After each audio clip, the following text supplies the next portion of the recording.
ইতিমধ্যে বড় ঘোষণা। ভারত ইতিমধ্যে তার 3 সেনাপ্রধানকে নিয়ে বৈঠক করে ফেলেছে, তাদেরকে পূর্ণ স্বাধীনতা দিয়ে দিয়েছে। পূর্ণ স্বাধীনতা এর মানে পাকিস্তান আর বাঁচার কোনো রাস্তাই পাবে না। এখন সেনাবাহিনী তার ইচ্ছে মতো যুদ্ধের পরিকল্পনা এবং যে কোনো পরিস্থিতি মোকাবেলার জন্য যে কোনো ভাবে তাদের পদক্ষেপ নিতে পারবে। এই জন্য পাকিস্তান ভয়ে কাঁপছে।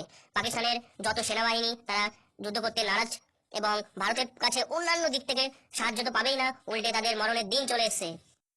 এবার এবার কি হবে পাকিস্তান? তোরা তো খুব লাফাচ্ছিলি যে ভারতকে এই করে নেবো ওই করে দেবো। আর তোদের একটা মোল্লা আছে না, ওই মোল্লার নাম কি কি ভুট্টো না ভুট্টা, ওই মার বলছিল না আমাদের সিন্ধু নদী ওদের পাকিস্তানের সিন্ধু নদীর জল বন্ধ করে দিই, তাহলে নাকি সিন্ধু নদী থেকে রক্ত বেরোবে, রক্ত বের করবে আমাদের মানে ভারতীয়দের সবাইকে মেরে দেবে।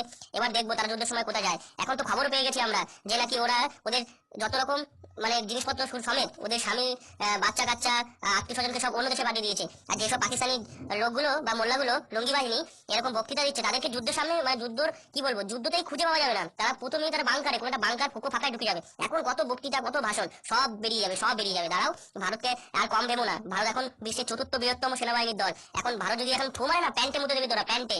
ভারতকে আর কম ভাবিস না। এখন তো আমাদের মাননীয় প্রধানমন্ত্রী নরেন্দ্র মোদী 3 সেনাবাহিনীকে পাক্কা একদম স্বাধীনতা দিয়ে দিয়েছে। তারা যে কোনো ইচ্ছে তারা যা ইচ্ছে তাই করতে পারে। এই ভয়ে তোদের ঘুম হচ্ছে না, তোদের এমনি খাওয়াই জুটছে না, তোরা আবার কি করে যুদ্ধ করতে চাস? হ্যাঁ, তোদের রুটি নেই, জল নেই, খাবার নেই, বাসস্থান নেই, মারামারি টিকাটিকি লাথালাথি লাগাস নিজেদের মধ্যে। আবার তোরা আবার ভারতের উপর লড়াই করবি?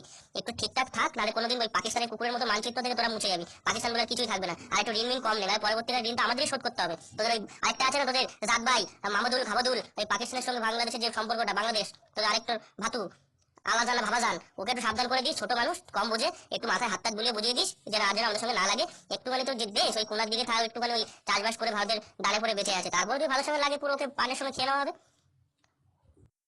তোদের লজ্জা করে না? এতবার যে ভারতের সঙ্গে লাগতেছিস, ওদের কি অবস্থা হবে পরে।